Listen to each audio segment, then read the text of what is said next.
Bienvenidos a un nuevo encuentro, hoy para hablar acerca del cerebro. Para esto tengo un invitado que es el doctor Néstor Vázquez, a quien ya les presento. ¿Qué tal, Néstor? ¿Cómo estás? ¿Qué tal? ¿Cómo te va, Marina? Bueno, acá estoy como neurólogo hoy. Hoy como neurólogo, pero, exacto. Pero bueno, el cerebro igual está muy vinculado a todo lo que tiene que ver con la salud pública, no está separado de la cosa de la salud pública, porque todo el daño al cerebro afecta muchísimo al sistema de salud en general y a la sociedad en particular. Exacto, y en una fecha, el 22 de julio, muy especial porque justamente se conmemora el Día Mundial del Cerebro. Se conmemora el Día Mundial del Cerebro en virtud de que la Federación Internacional de Neurología estableció este día para que la sociedad en su conjunto tomara conciencia de lo importante que es la salud cerebral. ¿Por qué es tan importante la salud cerebral? ¿Por qué debemos cuidar nuestro cerebro? Mirá, la salud cerebral indudablemente es el punto central de nuestra salud. La falla cerebral provoca trastornos en todos nuestros organismos y sistemas, pero fundamentalmente cuando hablamos de salud cerebral lo decimos por el daño cognitivo que produce el paso del tiempo y el daño cognitivo que se produce por las enfermedades degenerativas. Es decir, cuando hablamos de salud cerebral, en realidad lo que estamos tratando de hablar es de prevención de demencia. Y cuando hablamos de demencia, hablamos de una cantidad de signos y síntomas, un síndrome que está vinculado a varias enfermedades degenerativas, pero en general la gente piensa en Alzheimer, porque indudablemente es el 55-60% de las demencias que se producen en el mundo. Y cuando uno habla de demencia, ¿de qué habla? Porque la gente se confunde con el tema de la demencia, dice, uy, me estoy demenciando porque tengo problemas de memoria. Bueno, es mucho más que los problemas de memoria. Cuando uno, para definirlo en simple, la demencia serían los trastornos de memoria de la razón y del juicio que afectan el comportamiento en general de las personas. Es cierto lo que decís, muchas veces uno tiene una falla de la memoria y enseguida piensa o hace el chiste, ¿no es cierto?, acerca de esto que decís. ¿Cómo podemos diferenciarlo entonces en función de esto que vos comentás? ¿Cuáles son esos déficits que podemos observar y que nos tienen que llamar la atención para hacer una consulta?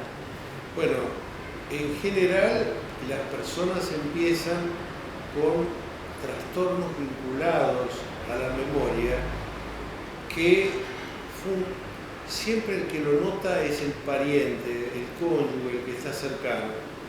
Pero aparte de eso, nota que también hay dificultades para encontrar las palabras.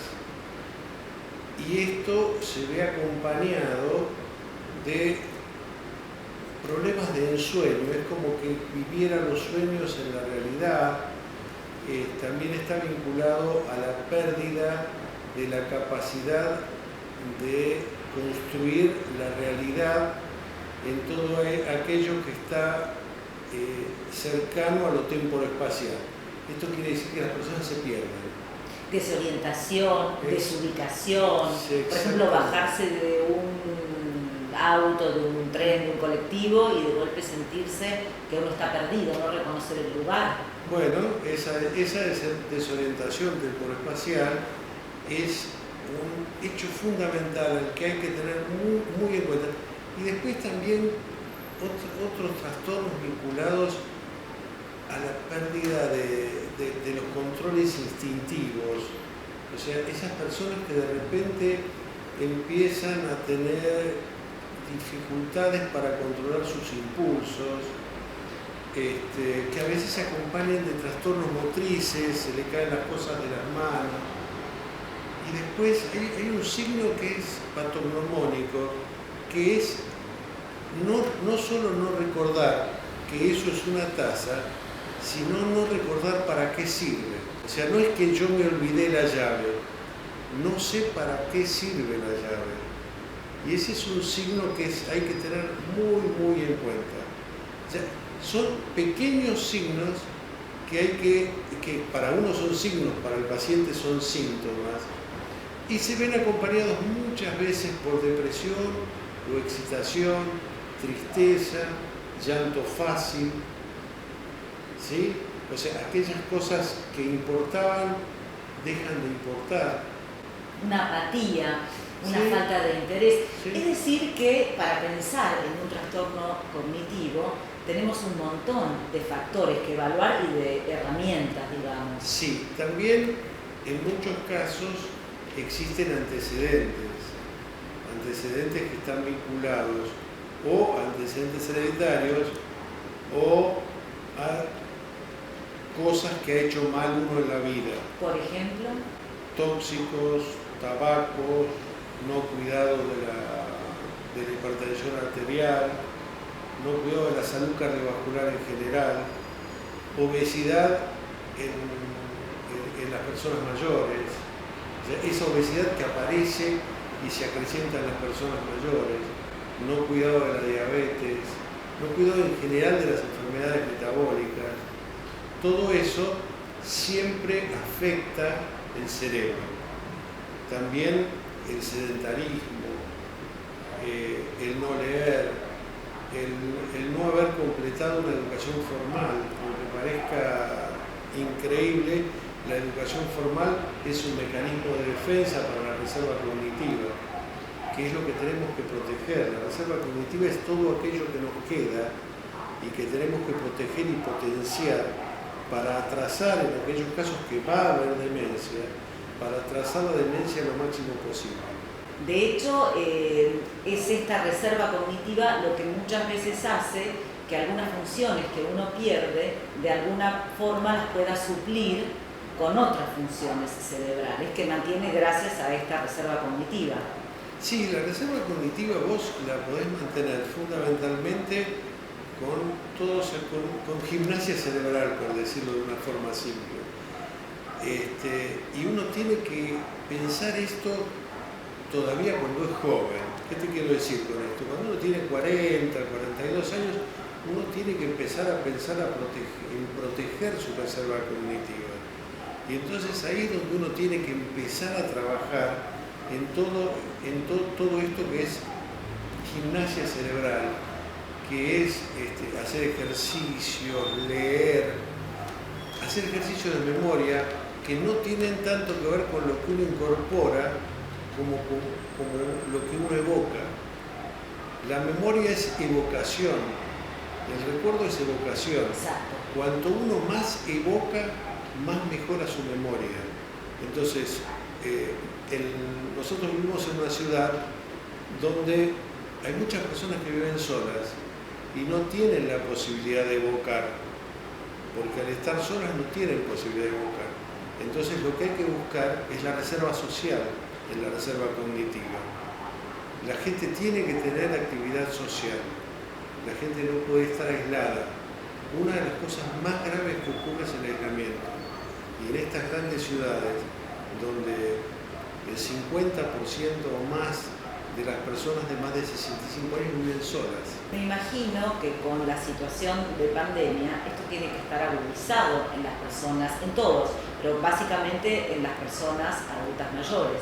La sociedad Alzheimer, que preside el profesor Ignacio Brusco, que trabaja, un neuropsiquiatra que trabaja muchísimo, Profesor de esta facultad, profesor de esta facultad y amigo, que trabaja muchísimo en todo esto que está vinculado a la neurociencia, a la neurocosa, ha hecho un trabajo muy interesante sobre el impacto de la COVID en las demencias.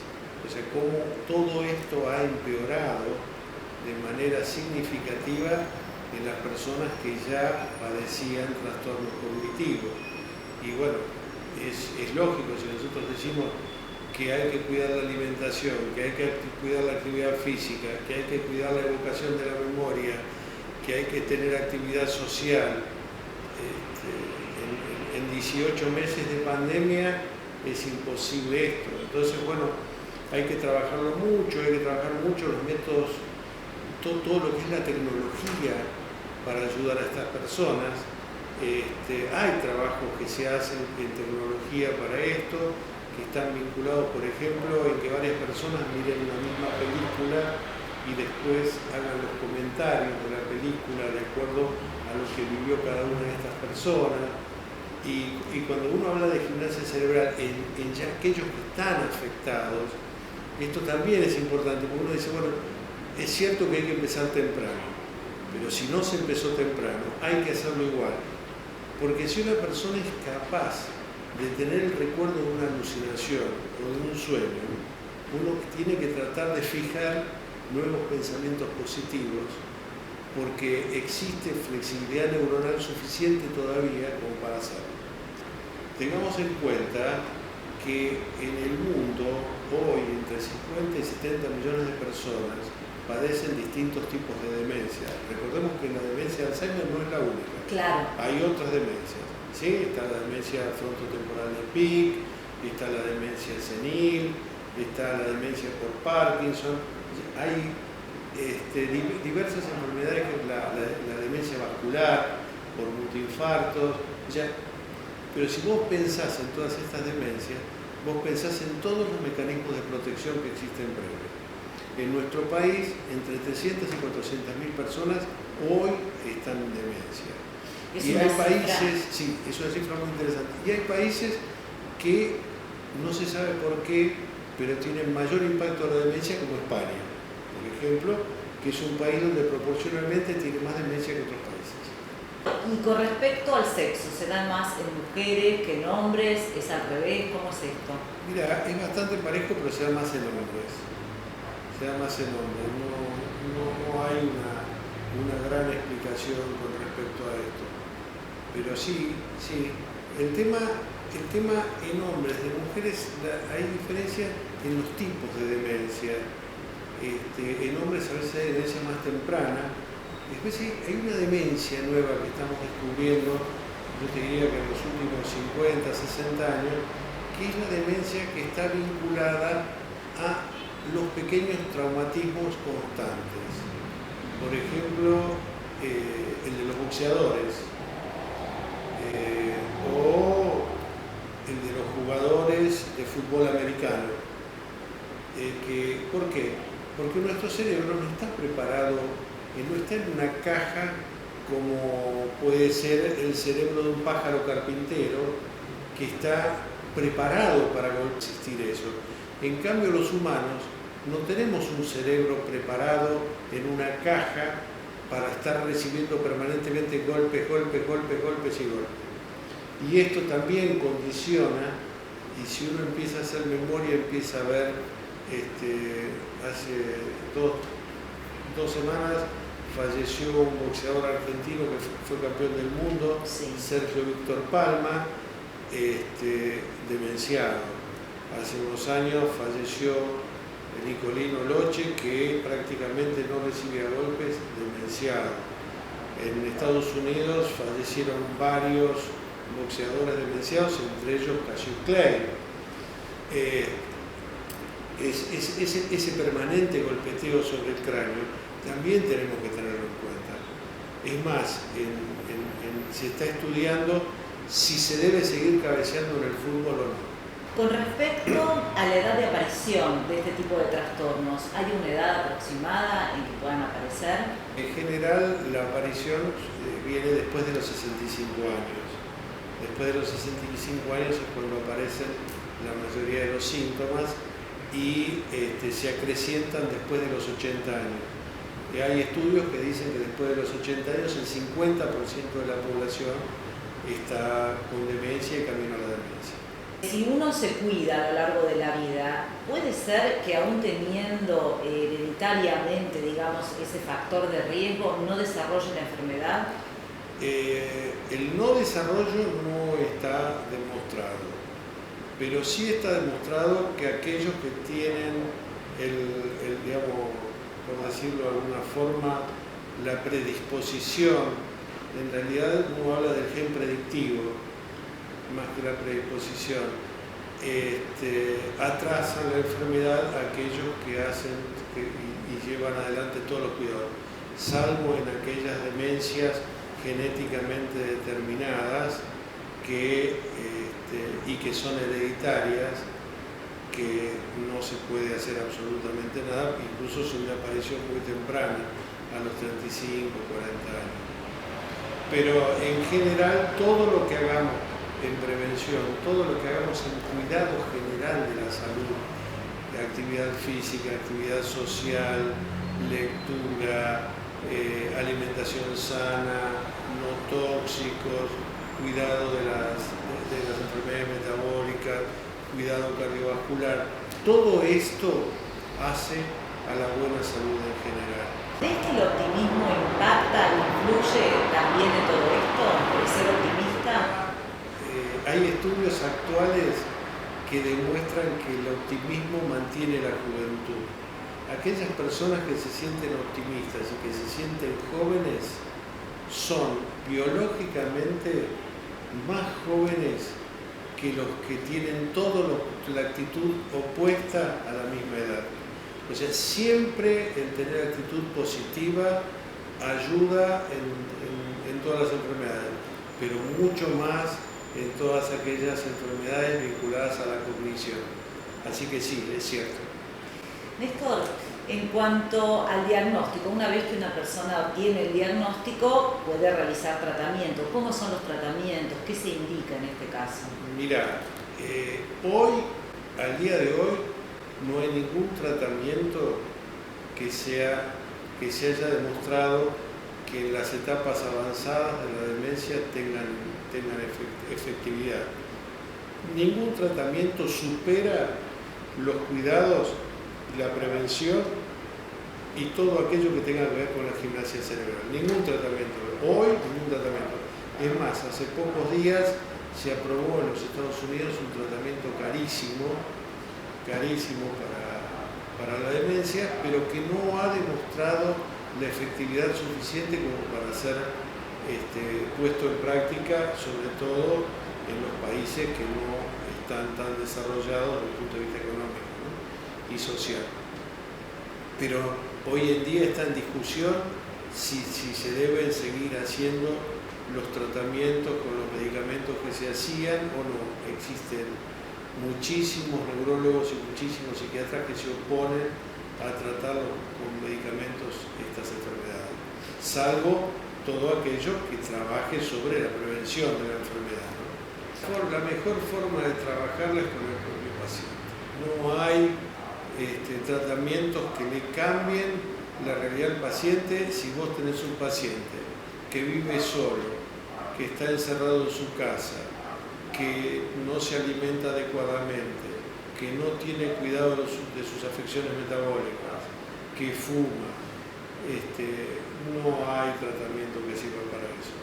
Y si vos haces todo lo que tenés que hacer, es muy probable que ningún tratamiento se pueda equiparar con eso. ¿Cómo se juega el rol de la familia? Porque también es difícil para un familiar que tiene una persona querida, un ser allegado con esta dificultad, ¿no? ¿Qué debe hacer la familia? La familia debe trabajar en un entorno como en el que se trabaja con los alcohólicos. O sea, los familiares de alcohólicos reciben un entrenamiento especial para poder trabajar con un alcohólico. Los familiares de un drogadicto, exactamente lo mismo. Los familiares de un parkinsoniano, exactamente lo mismo. Y los familiares de los demenciados, exactamente lo mismo. Reciben un entrenamiento para poder estar con esa persona, para poder hacer cosas que no le hagan daño y que sí lo estimulen y le hagan bien. Es muy difícil esto. Y como te decía antes, desde el punto de vista de la sociedad, este es un daño a la salud pública. Cuando yo te hablo de 300, 400.000 personas en estas condiciones, estamos hablando de que los gerontos psiquiátricos y geriátricos están repletos de personas en estas condiciones. ¿Por qué? Porque no se recibe el entrenamiento que tienen que recibir las familias para poder ser el mejor mecanismo de contención. Y estas personas también está demostrado que en el entorno no te puedo decir agresivo, pero en el entorno de desarraigo que está vinculado a un gerontopsiquiátrico, a un psiquiátrico o a un geriátrico, lejos de mejorar, empeoran la mayoría de ellos. Además es un entorno, digamos, donde termina de perder los vínculos con la realidad. Exactamente. Se me ocurre pensar en el rol del cuidador, el importantísimo rol que tienen los cuidadores, ¿no? Que cargan muchas veces con una mochila muy pesada, ¿no es cierto? Porque es un trabajo arduo estar dedicado a una persona que sufre este tipo de trastorno. Claro, pero los cuidadores son los únicos que realmente están entrenados para esto. Para ello existen capacitaciones para cuidadores. ¿Qué pasa con aquellas personas que muchas veces por esta dificultad son relegadas de hacer tareas para las cuales sí todavía pueden? ¿Cómo se maneja esto, Néstor? Bueno, esto es central. El cuidador no tiene que decir no haga esto, no haga aquello, yo lo llevo al baño. El cuidador tiene que acompañar, es un cuidador, es el que acompaña. ¿Por qué?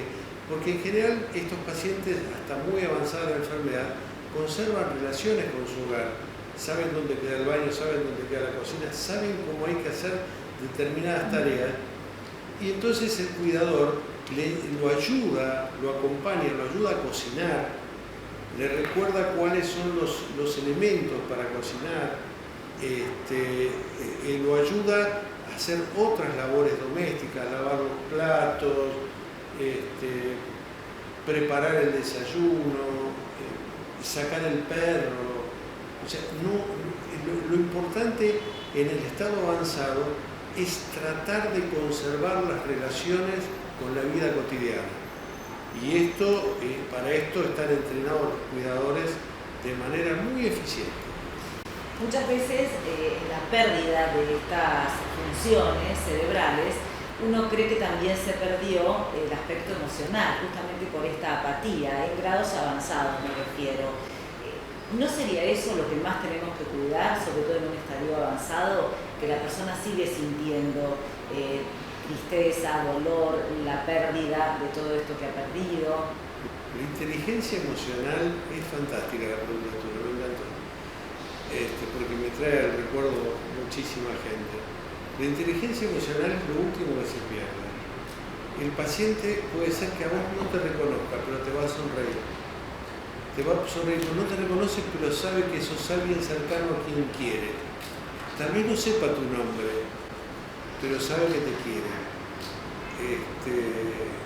Uno tiene que conservar muy bien todo esto que tiene que ver con el afecto y el amor.